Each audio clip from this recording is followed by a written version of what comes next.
We are discuss about working stress method. हमने जो पिछला लेक्चर था उसमें भी वर्किंग स्ट्रेस के बारे में स्टडी की थी। आज उसका बचा हुआ पार्ट का डिस्कस करेंगे हम। तो मैं बात करता हूँ परमिसिबल स्ट्रेस इन स्टील। मैंने कल आपको परमिसिबल स्ट्रेस के बारे में बताया था और उनकी वैल्यू के बारे में भी बताया था, ठीक है। बट मैं कुछ पॉइंट और ऐड करना चाहता हूँ परमिसिबल स्ट्रेस इन स्टील। जैसा कि मैंने बताया था आपको, परमिसिबल स्ट्रेस इन स्टील क्या होता है आपका, yield stress divided by factor of safety, ठीक है। और जो फैक्टर ऑफ सेफ्टी कितनी कंसीडर की जाती है, 1.78 फॉर स्टील, ठीक है। तो अब जो क्वेश्चन अराइज होता है कि यील्ड स्ट्रेस क्या होता है, what is the yield stress. तो इसके लिए मेरे को स्ट्रेस स्ट्रेन कर्व ड्रॉ करना है, किसका, MS bar and HYSD bar.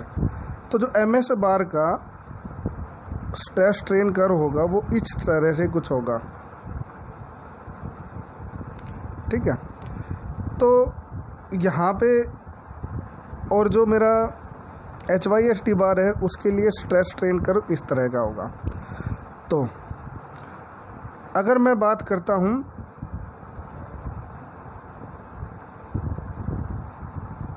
Mild steel bar की, तो जो मेरा यील्ड स्ट्रेस होगा वो क्या होगा, जो स्ट्रेस की वैल्यू मेरी लोअर यील्ड पॉइंट पे होगी वही मेरा क्या कहलाएगा, मेरा यील्ड स्ट्रेस कहलाएगा, ठीक है।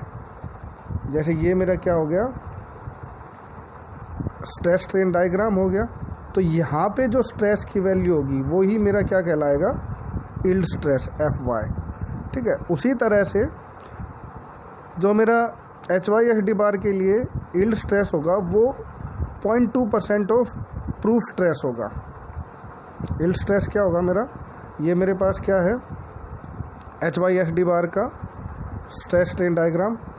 तो ये जो वैल्यू होगी मेरी, ये वाली मेरी क्या कहलाएगी, FY। इसको क्या बोलता हूँ मैं, 0.2% ऑफ प्रूफ स्ट्रेस, ठीक है। अब फॉर स्टील, इफ़ 5 रिप्रेजेंट कर रहा है मेरा diameter, less than 20 mm, then allowable permissible stress have higher value than 5 greater than 20 mm। यहाँ पे क्या पूछा या क्या बताया गया है कि जो मेरा स्टील है, मैं स्टील यूज करता हूँ RCC सेक्शन में। तो अगर मेरा डायमीटर उसका 20 mm से कम है तो उसकी जो सिग्मा ST की वैल्यू होगी वो मेरी क्या होगी, लिटिल हायर होगी than bar having diameter larger than 20 mm। इसका रीज़न क्या है, इसका एक ही रीज़न है। जब मेरे पास स्टील बार है, एक स्टील बार ये है और दूसरा स्टील बार ये है, इसका जो डायमीटर है वो मेरा है 20 mm से कम और इसका जो डायमीटर है 20 mm से ज़्यादा। तो इस केस में जो स्ट्रेस डिस्ट्रीब्यूशन होगा वो मेरा क्या होगा, यूनिफॉर्म होगा। और यहाँ पे जो स्ट्रेस डिस्ट्रीब्यूशन होगा वो मेरा यूनिफॉर्म नहीं होगा। तो इसी कारण से जो अलाउबल स्ट्रेस है मेरा वो इस वाले बार में ज़्यादा होगा और इस वाले बार में कम होगा, क्योंकि यहाँ पे अनसर्टेनिटी ज़्यादा होगी, क्योंकि जो स्ट्रेस का डिस्ट्रीब्यूशन है वो नॉन यूनिफॉर्म है। Okay, next transform section. तो नेक्स्ट पॉइंट मेरा क्या है, ट्रांसफॉर्म सेक्शन। अब ये ट्रांसफॉर्म सेक्शन क्या है और इसकी ज़रूरत क्यों पड़ती है हमें WSM मेथड में। तो जो ट्रांसफॉर्म सेक्शन है उसका मतलब क्या है कि मैं सेक्शन को, जो मेरे पास कंपोजिट सेक्शन है कंक्रीट एंड स्टील का, उसको मैं ट्रांसफॉर्म कर रहा हूँ, उसको कन्वर्ट कर रहा हूँ, ठीक है, तो उसको ट्रांसफॉर्मेशन बोलता हूँ। अब इस ट्रांसफॉर्मेशन की ज़रूरत क्यों पड़ी मेरे को, यानी मैंने स्टील के एरिया को कंक्रीट के टर्म्स में या इक्विवेलेंट एरिया के टर्म्स में क्यों रिप्रेजेंट किया, ठीक है। तो इसका रिक्वायरमेंट क्या है, इसकी ज़रूरत क्यों पड़ी। तो जो आप सबको पता है कि जो WSM है उसमें हम क्या कंसीडर करके चलते हैं कि स्ट्रेस स्ट्रेन रिलेशनशिप क्या होता है मेरा, लीनियर होता है, ठीक है। अगर स्ट्रेस स्ट्रेन रिलेशनशिप मेरा क्या होगा, लीनियर होगा, तो उससे क्या होगा कि जो मेरा इलास्टिक थ्योरी है, सिंपल इलास्टिक थ्योरी है, वो अप्लीकेबल होगी यहाँ पे, ठीक है। यानी मैं उसको अप्लाई कर सकता हूँ, उसको अप्लाई करके मैं जो मेरे को रिक्वायर्ड वैल्यू है या जो एनालिसिस है वो मैं कंप्लीट कर सकता हूँ, ठीक है। बट यहाँ पे प्रॉब्लम क्या है, तो यहाँ पे प्रॉब्लम क्या है कि जो इलास्टिक थ्योरी है वो ओनली होमोजीनियस सेक्शन के लिए ही एप्लीकेबल है। किसके लिए एप्लीकेबल है, ओनली होमोजीनियस सेक्शन के लिए। बट जो स्टील सेक्शन है या जो RCC सेक्शन है मेरा, वो तो होमोजीनियस नहीं है, वो तो हेट्रोजीनियस है। तो मैं क्या करता हूँ, जो ट्रांसफॉर्मेशन है वो करता हूँ मैं। अब ट्रांसफॉर्मेशन में क्या करता हूँ कि जो AST है मेरा, एरिया ऑफ स्टील, AST क्या है यहाँ पे, एरिया ऑफ स्टील, इसको इक्विवेलेंट एरिया ऑफ कंक्रीट में कन्वर्ट कर देता हूँ। यानी AST को किस में कन्वर्ट कर देता हूँ, इन इक्विवेलेंट एरिया ऑफ कंक्रीट में। जैसे कि यहाँ आप देख रहे हो इक्विवेलेंट एरिया, ये आपके पास क्या है, एक RCC सेक्शन है, ये मेरा स्टील एरिया है, ठीक है। ये मेरे पास एक हेट्रोजीनियस सेक्शन है, तो मैंने इस वाले एरिया को कन्वर्ट कर दिया इस वाले एरिया में, ठीक है। इस वाले एरिया को कन्वर्ट कर दिया इस वाले एरिया में, ठीक है। तो मैंने क्या कर दिया, इसको इक्विवेलेंट एरिया में कन्वर्ट कर दिया, ठीक है। अब ये इक्विवेलेंट एरिया में कैसे कन्वर्ट करूँगा, ठीक है। अब मैं बात करता हूँ at the level of steel, यानी यहाँ पे बात करता हूँ। तो at the level of steel, at the level of steel पे क्या है, at the level of steel पे मैंने आपको जब अजम्पशन करवाए थे उस टाइम पे बताया था कि जो सिग्मा C है और एप्सिलॉन C और एप्सिलॉन S की वैल्यू क्या होती है, इक्वल होता है। यानी जो मेरा स्टील है, कंक्रीट है, वो परफेक्टली क्या होता है, बॉन्डेड होता है, ठीक है। अगर परफेक्टली बॉन्डेड होगा तो जो आपका स्ट्रेन प्रोड्यूस होगा कंक्रीट में, स्टील में, वो इक्वल होगा, ठीक है। तो ये मेरा दोनों इक्वल है। अब मैंने इसकी वैल्यू पुट कर दी यहाँ पे, ठीक है। तो मेरे को रिलेशनशिप मिल गया किसमें, FE और FS अपॉन में M। अब यहाँ FE क्या है मेरा, FE है मेरा stress in equivalent area, FS है मेरा स्ट्रेस इन स्टील, M क्या है मेरा मॉडुलर रेशो, ठीक है। तो अब देखो, अब क्या है कि जो फोर्स एक्ट होगा मेरा इक्विवेलेंट एरिया में, वो किसके इक्वल होगा, जो फोर्स एक्ट हो रहा है स्टील एरिया में उसके इक्वल होगा। तो मैंने इन दोनों फोर्स को इक्वल पुट कर दिया, ठीक है। तो यहाँ से मेरे को ये रिलेशनशिप मिला, AE is equal to AST FS upon में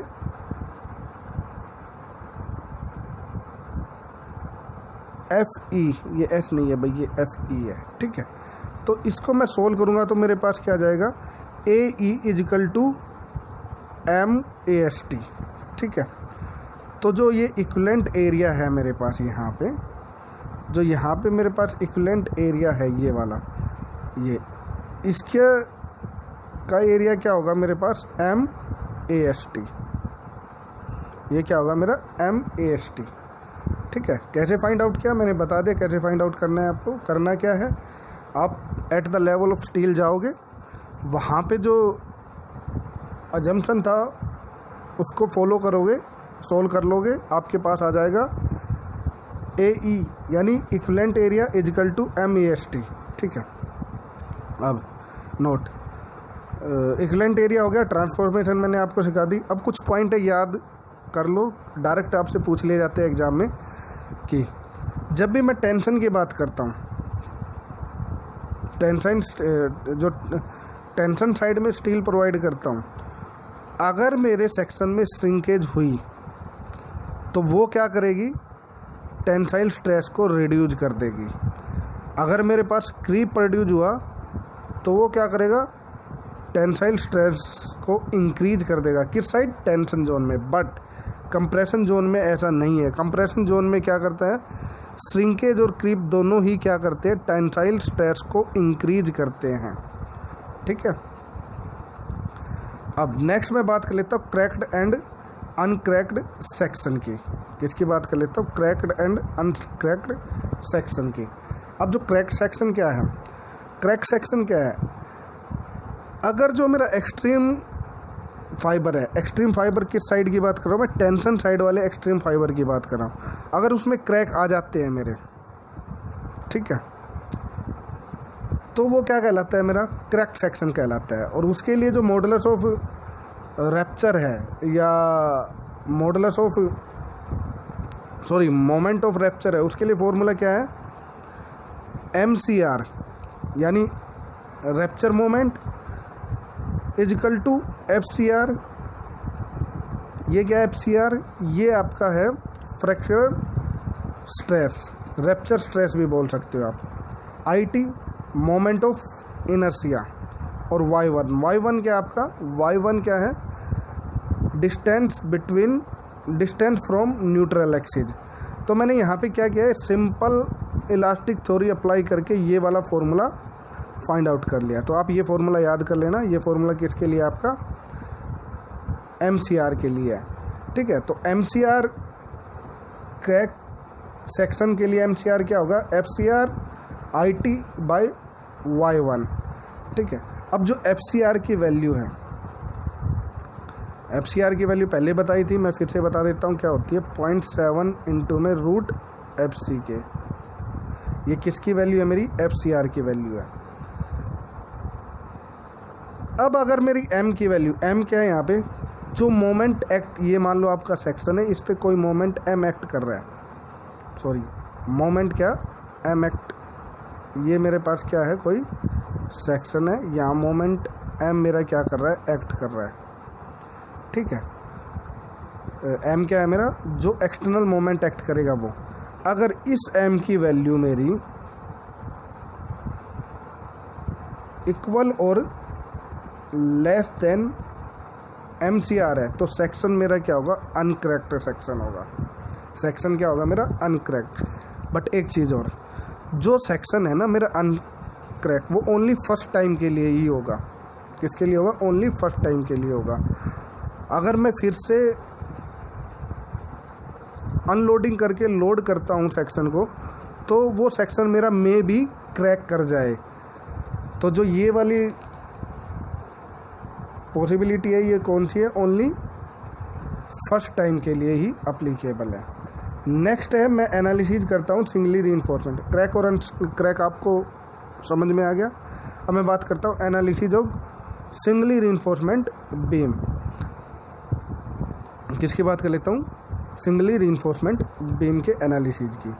ठीक है, तो सबसे पहले मैंने एक RCC सेक्शन डिज़ाइन कर लिया, बीम सेक्शन। ठीक है, उसके बाद इसको, ये मेरा क्या है, ओरिजिनल सेक्शन है, फिर इसको मैंने ट्रांसफॉर्म कर लिया। ठीक है, फिर उसके बाद मैंने ड्रा कर दिया यहाँ पे क्या, स्ट्रेस डिस्ट्रीब्यूशन डायग्राम।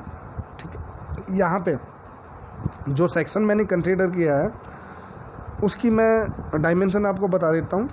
उसकी डायमेंशन B तो क्या है, उसकी विड्थ है, B क्या है, उसकी विड्थ। जो कैपिटल D है वो क्या है, ओवरऑल डेप्थ ऑफ सेक्शन, और जो स्मॉल d है वो क्या है, हमारी इफ़ेक्टिव डेप्थ। अब इफ़ेक्टिव डेप्थ क्या होती है, ये भी डाउट रहता है कि इफ़ेक्टिव डेप्थ क्या है। तो इफ़ेक्टिव डेप्थ क्या है, मेरा जो टॉप फाइबर है मेरा कंप्रेशन साइड से, वहाँ से लेके और जो सेंटर ऑफ मेरा टेंसाइल स्टील है उसके बीच की डिस्टेंस को मैं क्या बोलता हूँ, इफ़ेक्टिव डेप्थ। तो इफ़ेक्टिव डेप्थ क्या है, distance between top fibre of compression to centre of tensile steel. Okay, तो यहाँ पे हो गया क्लियर आपको?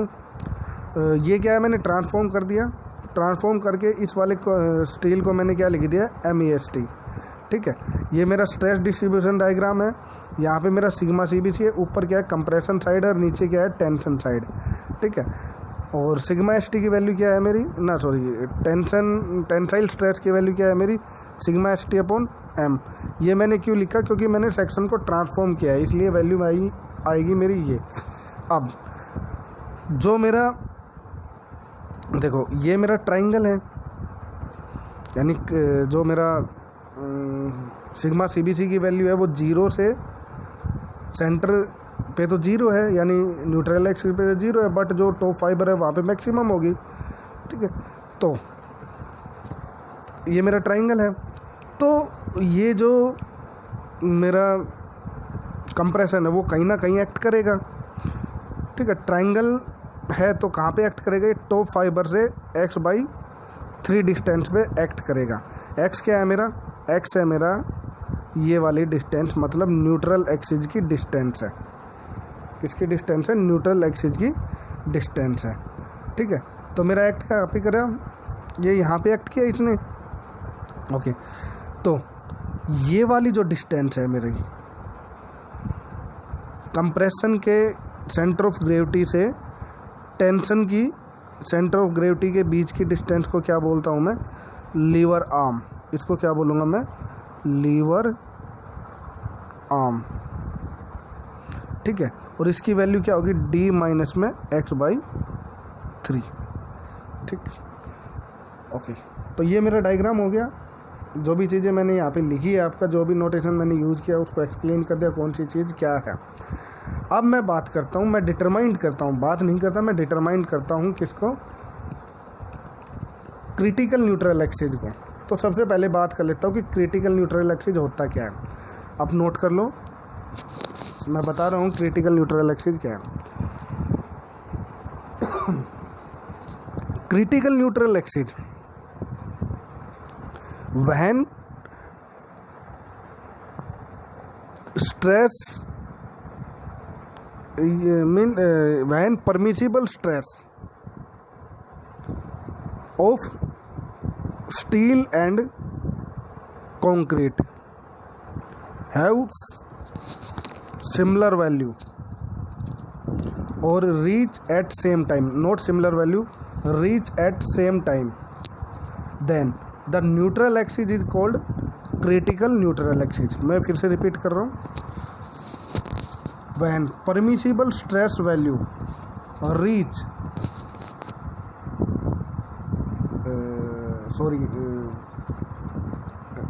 okay again, critical neutral axis क्या होता है, the critical neutral axis when permissible stress in concrete and steel reach at same time and the neutral axis is called critical neutral axis। मतलब जब मेरा स्टील और concrete में जो उसकी परमिसिबल वैल्यू है वो सेम टाइम पे अचीव होती है, तो उस केस में जो न्यूट्रल एक्सिस होता है वो मेरा क्या कहलाता है, वो मेरा कहलाता है क्रिटिकल न्यूट्रल एक्सिस, और उसको रिप्रेजेंट कर रहा हूँ मैं एक्स से। ठीक है, तो ये फाइंड आउट करने के लिए मैं क्या करता हूँ, ये फाइंड आउट करने के लिए मैं क्या कर रहा हूँ, ये जो मेरा डायग्राम है, तो ये जो दो ट्राइंगल है, इन दो ट्राइंगल को कंसीडर कर लेता हूँ, सिमिलर ट्राइंगल को कंपेयर करता हूँ। तो सिमिलर ट्राइंगल को कंपेयर किया तो मेरे पास ये आ गया। ठीक है, इसको सोल्व करने के बाद मेरे पास वैल्यू आ जाएगी ये। अब जो क्रिटिकल न्यूट्रल एक्सिस की डेप्थ है वो किस चीज़ पे डिपेंड करते हैं, कई बार क्वेश्चन पूछा जाता है कि जो क्रिटिकल न्यूट्रल एक्सिस की डेप्थ है वो किस चीज़ पे डिपेंड करती है, तो वो ओनली डिपेंड करती है ग्रेड ऑफ स्टील पे। किस पे डिपेंड करती है भाई, ग्रेड ऑफ स्टील पे डिपेंड करती है। अब कैसे डिपेंड करती है, देखो एक्स मेरा क्या है, m सिग्मा CBC अपॉन में m सिग्मा CBC प्लस में सिग्मा ST। ठीक है, अब मेरे को पता है कि m की वैल्यू क्या है 280 अपॉन में 3 सिग्मा CBC, तो m की जगह मैंने वैल्यू पुट कर दी। तो m की जगह मैंने वैल्यू पुट की, तो sigma C B C cancel, बचा के मेरे पास ये। तो यहाँ पे ओनली एक ही वेरिएबल है, that is sigma S T. कौन सा वेरिएबल है? Sigma S T. तो इसीलिए जो depth of critical neutral axis है वो किस पे डिपेंड करती है? हमारी सिग्मा एस टी पे डिपेंड करती है। अब मेरे को फाइंड आउट करना है actual neutral axis. Actual neutral axis क्या है? एक्चुअल न्यूट्रल एक्सिस क्या है? मान लो किसी भी सेक्शन पे मेरा क्या है, मूवमेंट एक्ट कर रहा है, ठीक है, मूवमेंट एक्ट करेगा, तो ये ज़रूरी नहीं है कि मेरा जो परमिसिबल स्ट्रेस है स्टील और कंक्रीट का वो सेम टाइम पे अचीव हो, वो अलग अलग हो सकता है, ठीक है। तो अलग अलग होगा, उस केस में जो सेंटर ऑफ ग्रेविटी होगी आपके सेक्शन की, वही क्या कहलाएगी आपकी, वही क्या कहलाएगा आपका एक्चुअल न्यूट्रल एक्सिस। क्लियर है? मैं फिर से बता रहा हूँ आपको कि मान लो कि कोई सेक्शन है आपके पास, ये सेक्शन है, यहाँ पे मूवमेंट लगा हुआ है आपका, ठीक है, ये मूवमेंट लगा हुआ है। तो इस मूवमेंट के कारण आपका सेक्शन क्या करेगा? स्ट्रेस प्रोड्यूस होंगे, स्ट्रेस प्रोड्यूस होंगे, टेंशन साइड में भी प्रोड्यूस होंगे और कंप्रेशन साइड में भी प्रोड्यूस होंगे, ठीक है, टेंशन में भी होंगे, कंप्रेशन में भी प्रोड्यूस होंगे। तो ये ज़रूरी नहीं है कि जो मेरे स्ट्रेस प्रोड्यूस हुए हैं वो परमिसिबल वैल्यू को अचीव करे, यानी कंक्रीट अपनी परमिसिबल वैल्यू अचीव करे या स्टील अपनी परमिसिबल वैल्यू अचीव करे, ये ज़रूरी नहीं है। हो सकता है कि स्टील अचीव कर ले बट कंक्रीट अचीव ना करे। तो इस केस में जो सेंटर ऑफ ग्रेविटी होगी आपकी सेक्शन की, वही आपका क्या कहलाएगा? वही आपकी कहलाएगा एक्चुअल न्यूट्रल एक्सिस, ठीक है।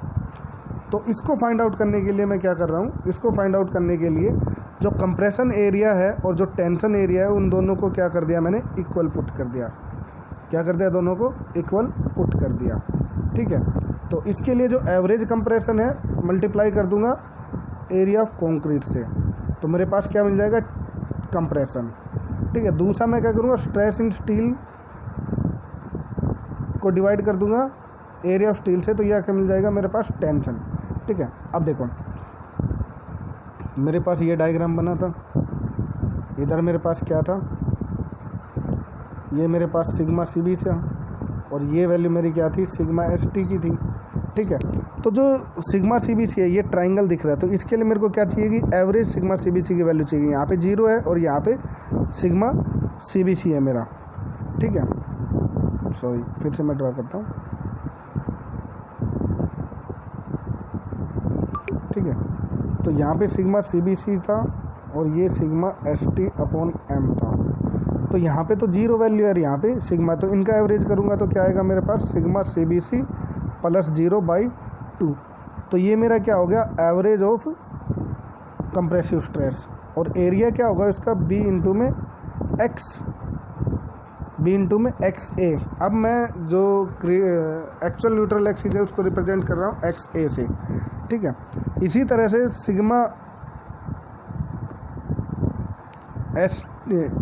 सिग्मा एस टी अपॉन में एम क्या है मेरा? टेंसाइल स्ट्रेस, और एम ई एस टी क्या है मेरा? इक्विवेलेंट एरिया, ठीक है। तो एम से एम कैंसिल हो गया, आया क्या मेरे पास?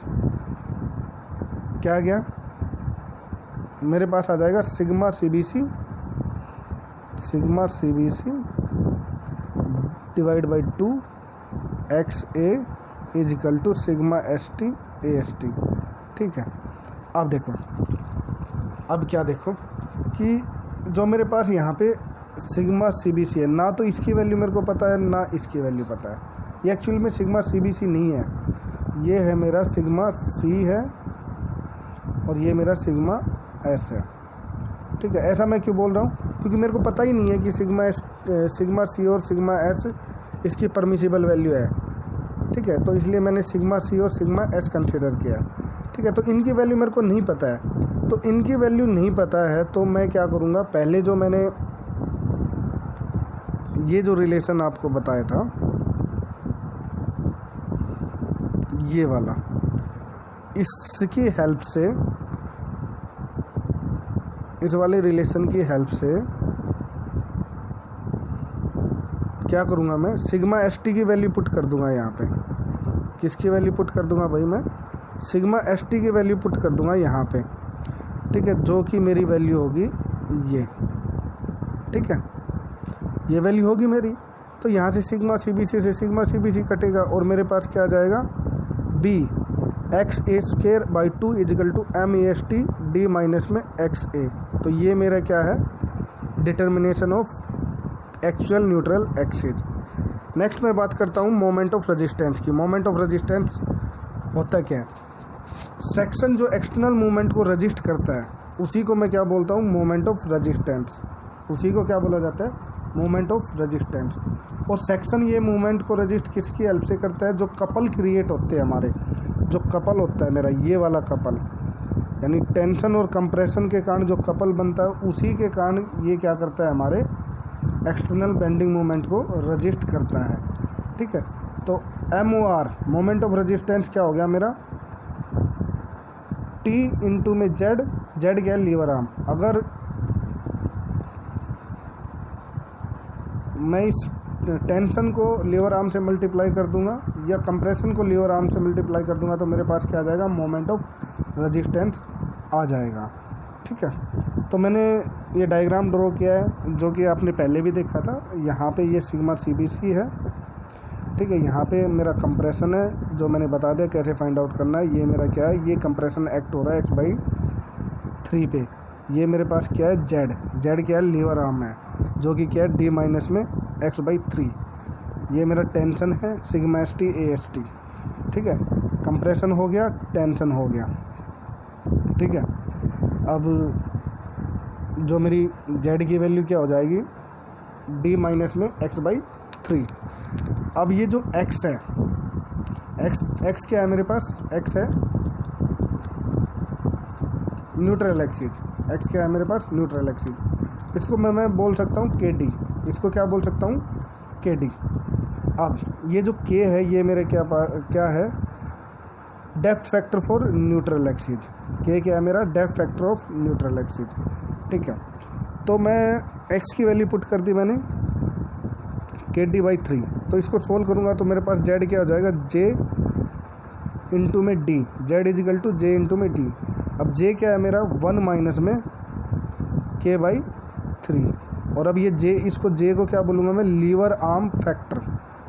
ये क्या मेरा, लीवर आर्म फैक्टर, ठीक है। अगर मेरे को बैलेंस सेक्शन के लिए moment of resistance find out करना है तो सिग्मा Z MOR क्या हो जाएगा, CZ इजिकल टू TZ, यानी CZ भी यूज कर सकते हो, TZ भी आप यूज करते हो। तो जो बैलेंस सेक्शन के लिए मोमेंट ऑफ रेजिस्टेंस होगा वो मेरा होगा ये क्यू बी D स्क्वायर। अब क्या है मेरा, क्या है मेरा, स्ट्रेस फैक्टर है, अलाउबल स्ट्रेस फैक्टर है, जिसकी वैल्यू क्या है, हाफ सिग्मा CBC, जिसकी वैल्यू क्या है, हाफ सिग्मा CBC, ठीक है। अब है टाइप ऑफ सेक्शन। तो यहाँ पे 3 टाइप के सेक्शन हम यूज करते हैं जनरली। पहला जो सेक्शन है मेरा वो है बैलेंस सेक्शन। बैलेंस सेक्शन में क्या होता है, बैलेंस सेक्शन में जो स्टील और कंक्रीट है वो अपनी परमिसेबल स्ट्रेस की वैल्यू सेम टाइम पे अचीव करते हैं। मतलब जो क्रिटिकल न्यूट्रल एक्सिस है और जो मेरा एक्चुअल न्यूट्रल एक्सिस है उन दोनों की वैल्यू सेम होगी, यानी वो दोनों मर्ज कर जाएंगे।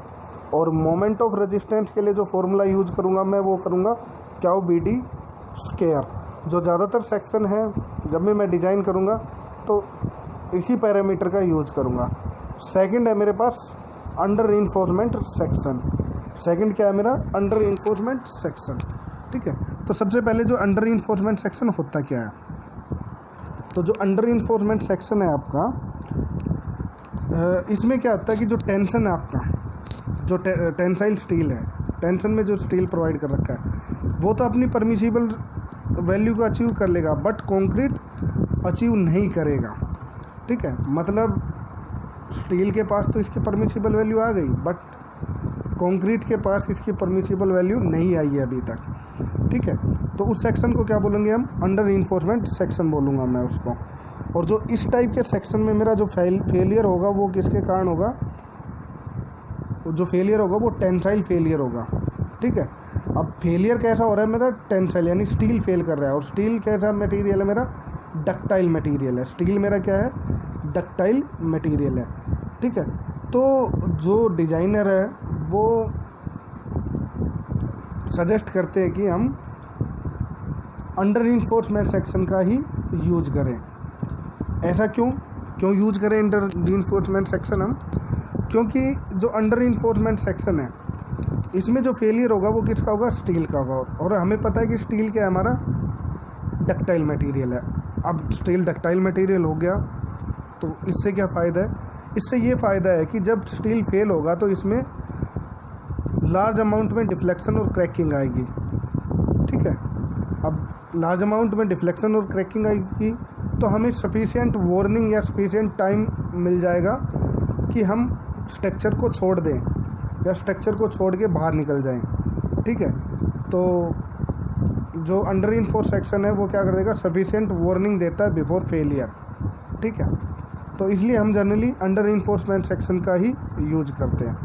ठीक है, अब मैं एक डायग्राम की हेल्प से आपको समझाऊं तो ये मान लो मेरे पास क्या है? एक बैलेंस सेक्शन है। ठीक है, यानी सिग्मा CBC ने भी अचीव कर लिया और सिग्मा ST ने, यानी कंक्रीट ने भी अपनी परमिसिबल वैल्यू अचीव कर ली और स्टील ने भी अपनी परमिसिबल वैल्यू अचीव कर ली। अब अंडर रीइंफोर्समेंट सेक्शन में क्या होता है कि जो स्टील है, स्टील तो अपनी यहाँ पे पहुँच गया इस वैल्यू पे, परमिसिबल वैल्यू, बट कंक्रीट के अभी अपनी परमिसिबल वैल्यू पे नहीं पहुँचा, यहीं पे है। ठीक है, तो इन दोनों को मिलाऊंगा तो मेरे पास इस तरह से आएगा डायग्राम। और जो मेरा एक्सिस है, न्यूट्रल एक्सिस, वो मेरा ऊपर की साइड शिफ्ट कर जाएगा। कहाँ शिफ्ट कर जाएगा? ऊपर की साइड शिफ्ट कर जाएगा। ठीक है, तो इसको पहचानने के लिए जब भी न्यूमेरिकल सोल्व करोगे तो आप कैसे पहचानोगे कि ये अंडर रीइंफोर्समेंट सेक्शन है? तो इसको पहचानने के लिए अगर आपका XA यानी एक्चुअल न्यूट्रल एक्सिस की वैल्यू क्रिटिकल न्यूट्रल एक्सिस से कम है तो आपका सेक्शन कौन सा होगा? सेक्शन होगा आपका अंडर रीइंफोर्समेंट। और इसके लिए मोमेंट और रेजिस्टेंस का फॉर्मूला आप यूज करोगे। ये फॉर्मूला यूज क्यों कर रहे हो? क्योंकि हमारा फेल कौन हो रहा है? स्टील। तो हम कौन सा फॉर्मूला यूज करेंगे? Moment of resistance is equal to TZ। ठीक है, तो क्या होगा वो? सिग्मा ST AST ब्रैकेट में D माइनस में XA/3। ठीक है, अब जो स्टील मैं प्रोवाइड करता हूँ अंडर रीइंफोर्समेंट सेक्शन में वो मेरा बैलेंस सेक्शन से कम होगा। नेक्स्ट है मेरा ओवर रीइंफोर्समेंट सेक्शन। अब ओवर रीइंफोर्समेंट सेक्शन है तो इसमें क्या करेगा? ये मेरे पास क्या है? बैलेंस सेक्शन है। तो इसमें क्या करेगा? कंक्रीट तो अपनी परमिसिबल वैल्यू यानी सिग्मा CBC को अचीव कर लेगा, बट स्टील अपनी सिग्मा ST/m को अचीव नहीं करेगा। ठीक है, तो इस टाइप के सेक्शन को क्या बोलूँगा मैं? Over reinforcement. मतलब कंक्रीट ने तो अपनी परमिसिबल वैल्यू अचीव कर ली बट स्टील ने अपनी परमिसिबल वैल्यू अचीव नहीं की। तो इस टाइप के सेक्शन को क्या बोलूँगा मैं? Over reinforcement section. और इस वाले सेक्शन में जो मेरा न्यूट्रल एक्सिस है वो शिफ्ट कर जाएगा नीचे की साइड, यानी टेंशन साइड शिफ्ट कर जाएगा। ठीक है, तो इसको पहचानोगे कैसे? कि जो एक्चुअल न्यूट्रल एक्सिस है उसकी वैल्यू क्रिटिकल न्यूट्रल एक्सिस से ज़्यादा है तो मेरा सेक्शन होगा ओवर रीइंफोर्समेंट। और जो स्टील मेरा प्रोवाइड करूँगा, एरिया ऑफ स्टील प्रोवाइड करूँगा, वो एरिया ऑफ स्टील बैलेंस से ज़्यादा होगा मेरा। ठीक है, अब जो ओवर रीइंफोर्समेंट सेक्शन है उसमें फेल कौन करेगा? मेरा कंक्रीट फेल करेगा। तो कंक्रीट फेल करेगा तो जो फेलियर कैसा हो जाएगा? मेरा ब्रिटल। ब्रिटल क्यों होगा? क्योंकि कंक्रीट मेरा क्या है? ब्रिटल मटेरियल है। तो इसीलिए मैं जो ओवर रीइंफोर्समेंट सेक्शन को डिजाइन करने से अवॉइड करता हूँ, क्योंकि फेलियर डक्टाइल ब्रिटल होता है और ब्रिटल फेलियर में कोई सफिशिएंट वार्निंग नहीं होती। ठीक है, और मोमेंट ऑफ रेजिस्टेंस के लिए फॉर्मूला कौन सा होगा? MOR is equal to CZ is equal to sigma CBC/2 XAB bracket D minus में X/A। ठीक है, अब नोट, अब इन फेलियर के अलावा भी कुछ फेलियर होता है जो कि किसके कारण होता है? मेरा डायनेमिक लोडिंग के कारण। ठीक है, अब मैं बात कर लेता हूँ कि मिनिमम टेंसाइल, ये डायरेक्ट क्वेश्चन पूछे गए हैं आपको, गेट में पूछा गया था ये क्वेश्चन, तो 2017 के गेट में पूछा गया था, 17 या 18 वाले में, कि जो minimum area of steel beam में क्या होता है। तो मिनिमम एरिया ऑफ स्टील क्या होता है? मेरा AST मिनिमम अपॉन में BD इजिकल टू 0.85 FY। ये वैल्यू किसकी है मेरी? मिनिमम एरिया ऑफ स्टील की है। अब ये मिनिमम एरिया ऑफ स्टील क्यों प्रोवाइड करता हूँ? ये मिनिमम एरिया ऑफ स्टील मैं प्रोवाइड करता हूँ जो श्रिंकेज स्ट्रेस है या टेम्परेचर स्ट्रेस है उसको बियर करने के लिए मैं क्या करता हूँ? Minimum area of steel provide करता हूँ, और जिसकी वैल्यू क्या है मेरी? 0.85/FY। अब मैक्सिमम एरिया क्या होगा? मैक्सिमम एरिया होगा AST/B D इजिकल टू 0.85